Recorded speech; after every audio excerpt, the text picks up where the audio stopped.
Hello बच्चों, good morning. आज आपको एल्कोहल में एक टॉपिक है बेटा ट्राईहाइड्रिक एल्कोहल का। ट्राईहाइड्रिक एल्कोहल मीन्स वो एल्कोहल्स जिसमें 3 OH ग्रुप लगे होते हैं। यदि मतलब ऐसे एल्कोहल्स जिनमें 3 OH होंगे वो हमारे ट्राईहाइड्रिक एल्कोहल्स में आते हैं। उनका एक मेंबर है जिसका नाम है बेटा ग्लिसरॉल। क्या बोलेंगे जिसको ग्लिसरॉल के नाम से बोलते हैं। बेटा एक चीज़ बहुत अच्छे समझ लीजिए ग्लिसरॉल के बारे में।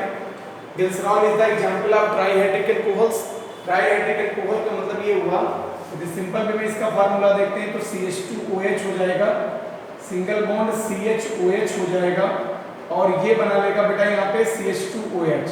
This is the member of trihydric alcohols. यदि इसके एग्जांपल्स हम लोग देखते हैं, नाम IUPAC देखिए तो 1 हो गया, ये 2 हो गया, ये 3 हो गया।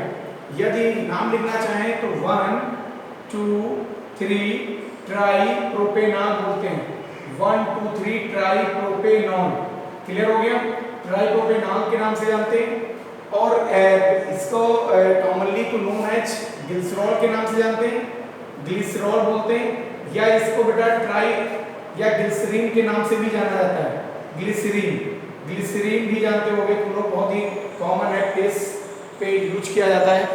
तो ग्लिसरीन बोलो चाहे ग्लिसरॉल बोल दो, चाहे 1 2 3 ट्राई प्रोपेनॉल बोलते हैं।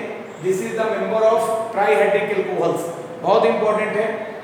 ये बनाया कैसे जाता है, स्ट्रक्चर आप लोग समझ ही गए हो, बेसिक समझ गए कि जिस एल्कोहल में 3 OH ग्रुप होंगे, in this type of alcohols present the 3 hydroxy group is called the trihydric alcohols.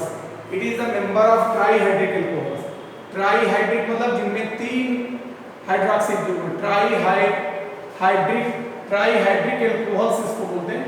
Trihydric alcohols का मेंबर होता है। अब बेटा एक चीज मैं बता दूं बहुत अच्छे से, इसको प्रिपेयर कैसे करते हैं। आप लोगों ने बहुत अच्छे से देखा है सोप बनाने की प्रोसेस। अब देखो मैं समझाना चाह रहा हूं उसको, ग्लिसरॉल को, कि कैसे प्रिपेयर करते हैं। स्ट्रक्चर ड्रा कर लिया होगा, आप लोगों ने बना लिया होगा, और प्रिपरेशन देखो कैसे करते हैं इसको। इसकी प्रिपरेशन बहुत ही इंपॉर्टेंट है। ग्लिसरॉल की प्रिपरेशन हम कैसे करते हैं, देखो यहाँ पे सबसे कोई भी कंपाउंड हम पढ़ेंगे सबसे पहले उसके स्ट्रक्चर के बारे में पढ़ते हैं, उसके IUPAC नेम के बारे में पढ़ते हैं, फिर हम उसकी प्रिपरेशन को पढ़ते हैं। तो बेटा जैसे सोप बनाने की कोई भी प्रोसेस लेंगे, मान लीजिए स्टेरिक स्टर्स हमारे पास है, स्टेरिक स्टर ले लिया, स्टेरिक स्टर दिया गया हमारे पास, स्टेरिक स्टर लिया, स्टेरिक स्टर रिएक्ट विद, हमने रिएक्ट करा दिया किसे, सोडियम हाइड्रोक्साइड या बेटा पोटेशियम हाइड्रोक्साइड ले लो, कोई भी ले लेते हैं, सोडियम हाइड्रोक्साइड या पोटेशियम हाइड्रोक्साइड, तो हमारा ग्लिसरॉल का फॉर्मेशन हो जाता है।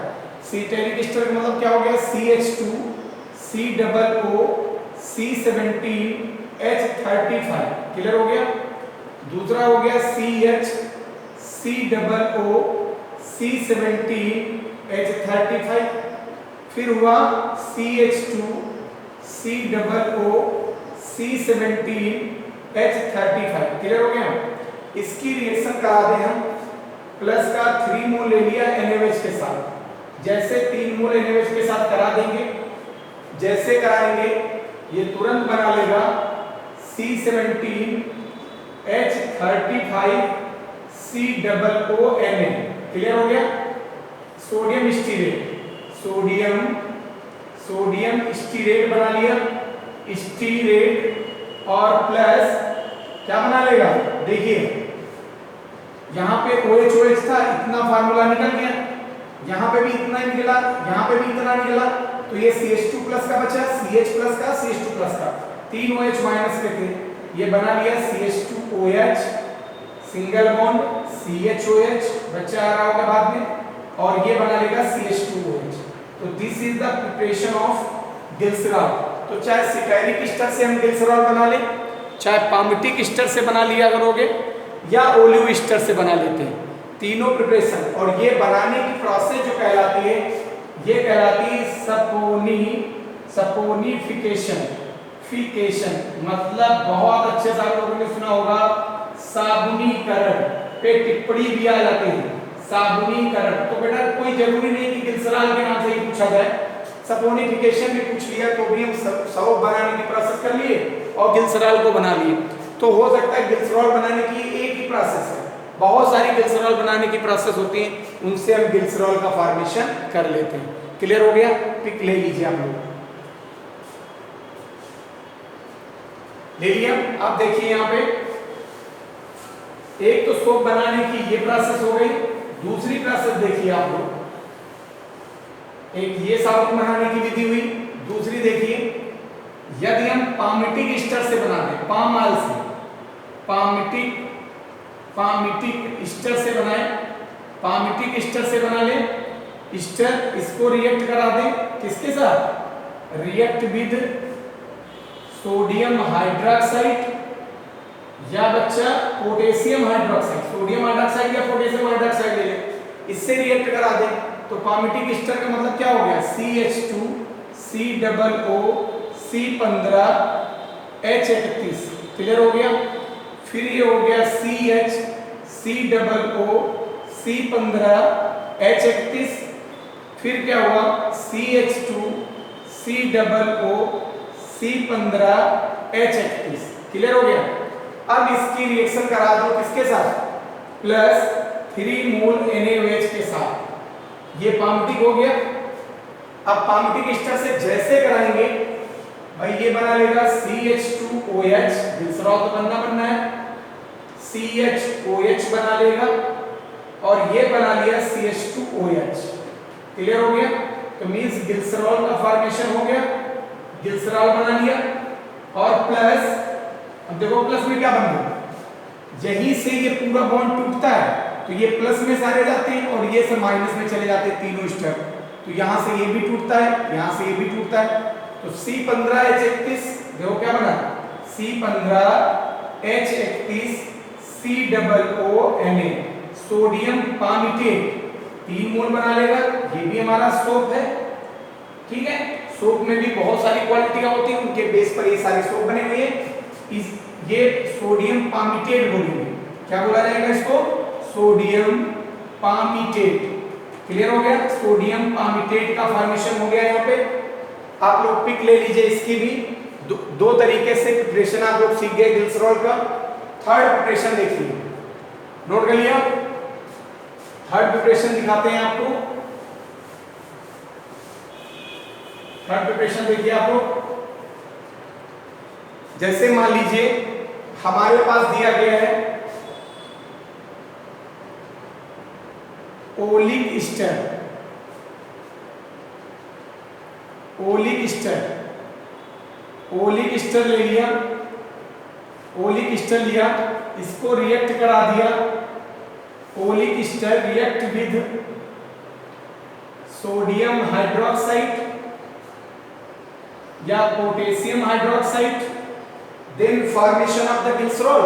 कैसे करेंगे, ओलिक ईस्टर में क्या होगा, CH2 COO C17H33, डबल से एक कम, CH COO C17H33। क्लियर हो गया? CH2 COO C17H33। क्लियर हो गया? प्लस कर लिया 3 मोल NaOH को, क्लियर, 3 मोल NaOH या KOH को भी ले लेंगे, जैसे ट्रीट करेंगे सेम कंडीशन यहाँ पे भी आएगी।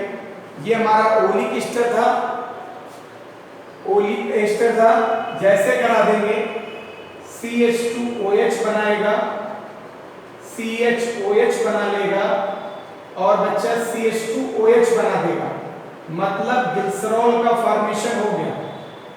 और प्लस या देखा जाए तो C17H33 COO और ये Na बना लेगा, सोडियम ओलिएट बना लेगा। क्या बनाएगा, सोडियम ओलिएट बनाएगा। ओलिएट ये भी एक सोप होता है, और ये भी बोला जाता है कि ये इस ईस्टर का जो भी सोप होता है वो सबसे ज्यादा कॉस्टली होता है और सबसे ज्यादा अच्छा माना जाता है, क्योंकि ये ओलिव ऑयल से बना होता है, ओलिव ईस्टर्स होते हैं इसके अंदर। क्लियर हो गया? आप लोग इसकी भी पिक ले लीजिए। अब इसके बाद मेरी बात को बड़े ध्यान से समझिएगा, ये हो गई बात इसकी फिजिकल प्रिपरेशन की, प्रिपरेशन करने की मतलब बनाने की विधियां। अब दूसरा पॉइंट इसका जो आता है वो होता है फिजिकल प्रॉपर्टी। हर एक कंपाउंड में 3 प्रॉपर्टी पढ़ी जाती है। पहली प्रिपरेशन कैसे बनाएंगे, उसके पहले बेसिक इंट्रोडक्शन होता है, फिर फिजिकल प्रॉपर्टी होती है, भौतिक गुण जिसको बोलते हैं, फिजिकल प्रॉपर्टीज। अब देखो भौतिक गुण में यदि इसके देख लें ग्लिसरॉल के, बहुत ध्यान से समझिएगा, यदि फिजिकल प्रॉपर्टी या भौतिक गुण में देखें तो मैं बता दूं ग्लिसरॉल एक ऐसा ऑर्गेनिक कंपाउंड है जो विस्कस इन नेचर है, आर्द्रताग्राही होता है। पहली चीज तो ये विस्कस नेचर में है, विस्कस नेचर है, आर्द्रताग्राही होता है।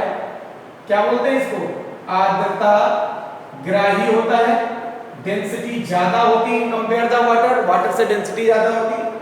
और एक चीज बता दूं, इसका जो बॉइलिंग पॉइंट होता है वो बेटा 59 डिग्री सेल्सियस के ऊपर होता है। अब सोचिए इतना ज्यादा बॉइलिंग पॉइंट हम इजी वे में निकाल नहीं सकते, तो उसके लिए क्या करते हैं, ग्लिसरॉल में हम यूज करते हैं वैक्यूम डिस्टिलेशन का। याद रखना इस चीज को, वैक्यूम डिस्टिलेशन, वैक्यूम डिस्टिलेशन मतलब निर्वात आसवन का। यदि हम निर्वात आसवन का प्रयोग कर दें तो बेटा आसवन और निर्वात आसवन में यदि 15 mm प्रेशर लगा दें बैरोमीटर, मैनोमीटर में जो मैनोमीटर उसके अंदर लगा होता है, उसके अंदर यदि 15 mm प्रेशर कर दें तो ये बेटा बीपी डिक्रीज हो गया, डिक्रीज होके 273 के आसपास में डिग्री सेल्सियस के रह जाता है।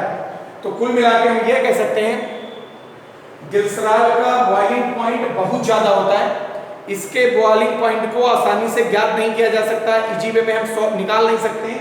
तो with the help of vacuum distillation, निर्वात आसवन की सहायता से 15 mm भाप को लगाकर इसका बीपी 273 कर लिया जाएगा और उसकी हेल्प से हम क्या कर सकते हैं, ग्लिसरॉल का बॉइलिंग पॉइंट ज्ञात कर सकते हैं। ठीक है, क्लियर हो गया होगा।